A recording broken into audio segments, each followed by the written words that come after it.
Buongiorno, Amaro Lovers, Vermouth Lovers, Gin Lovers, siamo qui in distilleria sui campi dell'azienda agricola Shine Moonshine. Io sono Pier Cesare, il vostro Master Distiller, perché oggi andremo a vedere, a risolvere uno dei problemi che incontriamo quando facciamo i nostri prodotti, soprattutto in infusione, come può essere Gin con Compound, come può essere Vermouth, come può essere Amari, dove all'interno, mettendo le erbe aromatiche in un alcol, abbiamo magari delle parti in sospensione che non ci danno un risultato trasparente. Così anche per i liquori, oppure quando andiamo a sbagliare il bilanciamento, ma io consiglio di imparare bene prima di tutto a bilanciare una ricetta di London Dry Gin, e questo ci diventa un po' opaco, possiamo provare a risolvere questo errore utilizzando quindi un piccolo sistema di filtratura per avere quindi dei prodotti trasparenti.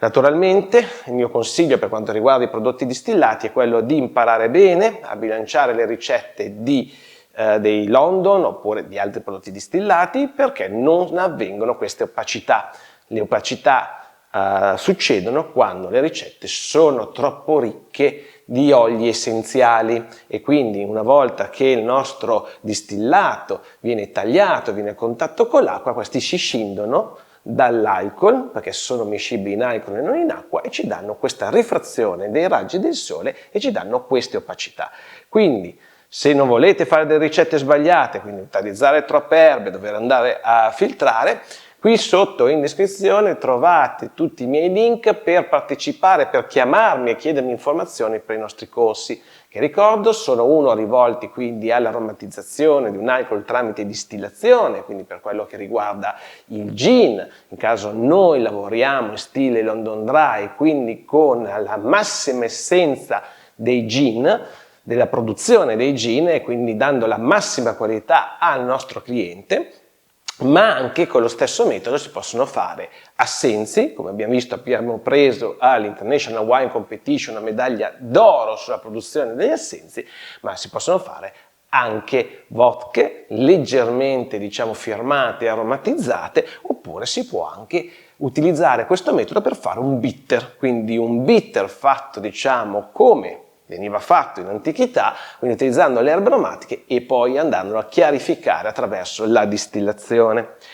Dall'altra parte abbiamo il corso per le infusioni, dove andiamo a imparare tutti i segreti di Amari e Vermouth e come si comportano le nostre erbe aromatiche in infusione, e anche quali sono i trucchi per, alla fine della nostra procedura, non avere troppo da filtrare, perché la filtrazione è un po' l'incubo di tutti i liquoristi. Perché? Perché intanto costa, perché intanto scarica anche di gusto, di sapore, di aromi il nostro prodotto, e soprattutto è uno step in più che ci fa, vediamo in alcuni casi, anche perdere dell'alcol. Quindi io oggi vado a farvi vedere come ho risolto un po' questa situazione. Soprattutto volevo filtrare e imbottigliare nello stesso momento per non perdere troppo tempo in queste procedure, ma far tutto in un unico passaggio, e soprattutto vi do dei consigli su quali sono i metodi migliori di filtrazione. Questo metodo, con un filtro in parallelo a quello che è l'imbottigliatrice, poi questa è semi-professionale, ma anche nelle professionali c'è la possibilità di mettere questo filtro, sicuramente è una delle soluzioni migliori che ho provato nella mia esperienza, perché veramente dà un ottimo risultato. Avremo quindi un amaro bello trasparente, bello lucido, ma ci dà anche la possibilità di far tutto in un passaggio e velocemente. Vediamo quali sono altri metodi di filtrazione. Quindi metodi di filtrazione, naturalmente, che purtroppo dobbiamo usare quando facciamo prodotti liquoristici in infusione sicuramente, è quello classico della carta, quindi del cono di carta che viene messo all'interno di un contenitore, magari si può usare anche un imbuto, e viene messo il nostro liquore. Purtroppo questo metodo qui, anche se, e vi do un trucco molto importante, quando fate le infusioni usate sempre questi sacchetti ok? Così andate a recuperare meglio le erbe aromatiche dall'infuso e soprattutto anche poi per torchiarle e recuperare l'alcol è più comodo, ma non solo, fate in modo che lo sporco delle erbe aromatiche, prendetela così, quindi quelle parti in sospensione che vi lascerebbero dentro sono minori perché rimangono in un sacchetto. Questo è un sacchetto da birraio che potete utilizzare ed è molto comodo. Con questo sicuramente avrete un prodotto che purtroppo avrà sempre quindi una sua opacità, ma comunque avete molte meno parti delle erbe aromatiche all'interno dell'infusione che poi dovete recuperare. Comunque io metto sempre anche nella canna della macchina imbottigliatrice un filtro a rete in modo che poi all'interno non c'entrano delle bacche o delle altre parti di erbe aromatiche o qualsivoglia cosa.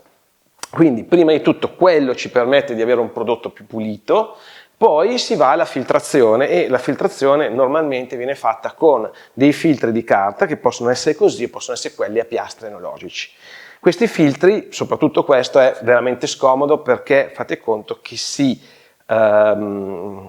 ottura, ok? E il mio amaro è un amaro con pochissimo zucchero, quindi non ha una densità così alta, si ottura praticamente dopo 10 minuti e quindi dovrete buttare via un sacco di filtri, ma non solo, questi filtri qui, come anche quelli a piastra, danno un po' di sapore, perché la carta comunque rilascia qualcosa, e vanno ad assorbire un sacco di alcol, che sappiamo che nel vino il problema è minore, ma noi con l'alcol lo paghiamo caro, quindi se i filtri di carta, anche quello a piastra professionale, ci assorbe un sacco di alcol, però diventa un problema perché abbiamo una perdita economica. Quindi diciamo che questo è il metodo basico, ma qui vedete una combinazione che in tutto mi sarà costato un 400 euro, però vi aiuta ad avere più velocità, più comodità e non sprecare alcol, che comunque nelle infusioni purtroppo si spreca parecchio. E qualche mio corsista se ne è accorto perché mi ha chiamato ieri e mi ha detto: ma Pier Cesare, ho sprecato il 20% di alcol facendo il mio amaro. Mi ha detto prima di tutto torchiare, seconda cosa filtrare, ma nel modo intelligente e nel modo giusto. Quindi questo sistema di filtro in linea, in questo caso un filtro, e poi vi darò il consiglio sulle dimensioni, è un filtro in resina, è un filtro da 1 micron. Allora, io ho provato anche il filtro da 0,2 micron, ma assolutamente questa macchina non funzionava, infatti l'ho dato indietro, adesso sto aspettando che il venditore mi rimborsi perché gli ho detto sì, l'ho usato con l'acqua, non con l'amaro, quindi il filtro è pulitissimo, perché ho detto non potete vendere un filtro dove la macchina non riesce a tirare su nemmeno l'acqua, figuriamoci un liquore. Quindi vediamo se me lo rimborsano, sono circa 50 euro, non è il problema, ma il principio è questo, non puoi vendere un prodotto che o era difettoso o comunque non poteva funzionare con la macchina perché le maglie erano talmente strette che non passava nemmeno l'acqua. Quindi state attenti alle dimensioni, il mio consiglio è 1 micron, che poi anche con il tecnico di questo rivenditore ci siamo confrontati e mi ha consigliato quello, ho detto vabbè, però la prossima volta inseritela o togliete gli altri che non servono, inseritela sul sito. Quindi 1 micron, con un filtro da 1 micron si riesce a lavorare velocemente, adesso vi faccio vedere come funziona, e si riesce anche a avere un'ottima filtrazione, quindi è quel giusto compromesso. E soprattutto io ho fatto circa un centinaio di bottiglie, 77, queste sono le ultime che devo fare, nella procedura non si è mai atturato e non ho mai dovuto lavarlo, perché comunque sono filtri che si lavano. Il tecnico mi ha consigliato di lavarlo con dell'acido citrico, quindi che si trova anche in polvere così, alimentare, ma comunque io l'ho lavato con l'acqua e oggi ha funzionato benissimo. Ora vedremo la procedura per farlo funzionare. Intanto dobbiamo tenere aperta la valvola qui in alto per fare in modo che si possa caricare. Adesso sentirete un po' il rumore della nostra macchina, ma vedremo come si va a caricare il filtro. Prendiamo una bottiglia, la mettiamo sotto perché altrimenti lui fa il vuoto.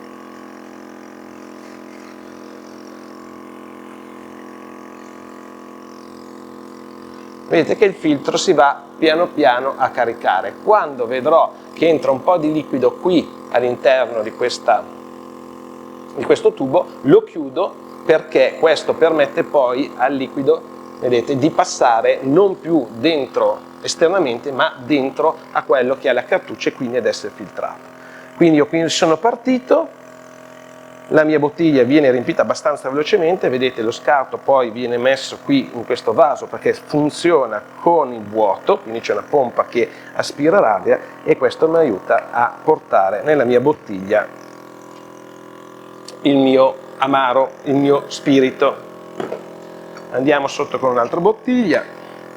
Farà un po' di schiuma, il mio consiglio è che prima di mettere il tappo lasciare che la schiuma passi, in modo che quando mettete il tappo non andate poi ad avere magari una spinta di aria all'interno che ve lo sollevi, quindi io lascerei passare la schiuma.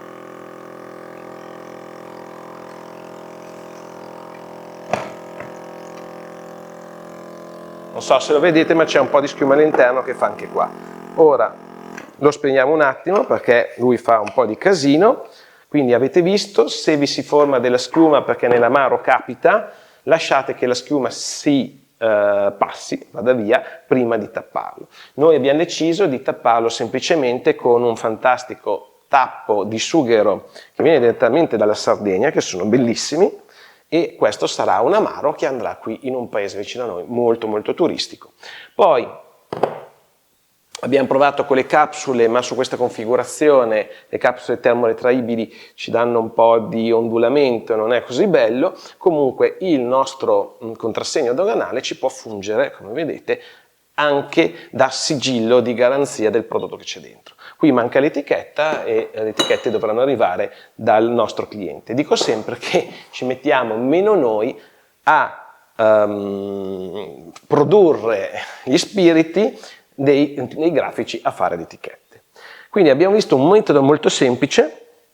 che in un unico passaggio io riesco a filtrare e imbottigliare. Sappiamo che il tempo è denaro e che quindi se riusciamo a fare cose più semplicemente in modo pulito, perché qui poi noi andremo a togliere tutto il liquido e quindi andremo comunque a imbottigliarlo, non avremo una perdita, il filtro è in materiale plastico, naturalmente una plastica che alimentare, e quindi non andrà a assorbire né a cederci dei sapori all'interno del nostro spirito. Quindi questo può andare bene anche per andare a filtrare dei distillati che presentano delle impurità, magari in quel caso lì si può usare anche non più un filtro da 1 micron ma andare un po' più in alto, e come avete visto è un metodo semplice e veloce. Si può attaccare questo portafiltro a qualsiasi macchina professionale, semplice, veloce e poco costoso. Perché sapete che qui quando facciamo i corsi non solo insegniamo a bilanciare le ricette, ma insegniamo anche a aprire il proprio opificio di trasformazione o a produrre conto terzi i propri prodotti con il massimo risparmio che ci dà anche il massimo guadagno, naturalmente sempre tenendo alta la qualità. Noi non andiamo mai a risparmiare sulle qualità del nostro prodotto, sulle erbe aromatiche e su quello che è il nostro alcol, che sono sempre delle migliori aziende, e quando fate il corso vi spiego anche dove andare a comprarlo dai migliori, anche le erbe aromatiche, ma andiamo quindi a tagliare tutti quei costi superflui, magari sull'attrezzatura, che si comprano e si acquistano cose che non servono, oppure sull'alambico si possono spendere tanti soldi e trovarsi una macchina che poi non ci soddisfa in quello che dobbiamo fare. Quelli sono i costi che ci possono anche incidere per decine di migliaia di euro, che andiamo nel corso a farvi imparare anche dai miei sbagli come acquistare i prodotti giusti che ci danno un lavoro in agilità, velocità, ma con una spesa contenuta. In questo caso questa imbottigliatrice ha un costo abbastanza interessante, ce ne sono altre. Abbiamo scelto questo modello qui perché è molto diffuso, quindi sicuramente i pezzi di ricambio si trovano dappertutto, anche su Amazon per esempio. Quindi, altre cose sull'amaro che posso dirvi, avete visto, vi ho dato qualche dritta sia sulla produzione che sull'imbottigliamento, tutto importante per renderci il lavoro più semplice, più facile, più economico possibile, senza dare sapori strani, senza andare a togliere troppo sapore nella filtrazione ai nostri infusi, perché vorrebbe dire mettere più erbe aromatiche successivamente. Dell'amaro sappiate che è un prodotto difficile, ma è un prodotto che dà tantissime soddisfazioni. Quindi penso che qui dai campi dell'azienda agricola Moonshine sia tutto. Guardate che bella bottiglia che abbiamo scelto, anche, facciamo vedere anche i fornitori delle bottiglie al corso. Mettete un like a questo video perché io possa continuare a portare avanti il verbo e a spiegarvi quello che gli altri tengono nascosti, i segreti di Pulcinella, perché molto spesso non sono segreti, ma semplicemente vogliono creare un po' di mistero in questa arte della liquoristica, che è un'arte, ma è giusto che comunque sia anche popolare, perché più artisti siamo, più possiamo assaggiare prodotti unici e soprattutto portiamo avanti quella che è la liquoristica storica, quindi quella che nasce dall'uso delle erbe aromatiche e di quelle che sono le ricette storiche dei nostri amari e non la liquoristica industriale, che invece lavora per semplificare anche e per avere meno costi, ma anche comunque ne risente la qualità, lavora con aromi e alcolati. Quindi noi portiamo avanti, perché non si perda, perché è una tradizione italiana molto importante, quello che è la vera liquoristica, l'uso delle materie prime che crescono sulla nostra terra, dalla nostra agricoltura. Quindi qui dai campi dell'azienda agricola Moonshine, spero che vi sia piaciuto il video, ci vediamo alla prossima e buon amaro a tutti. Ciao!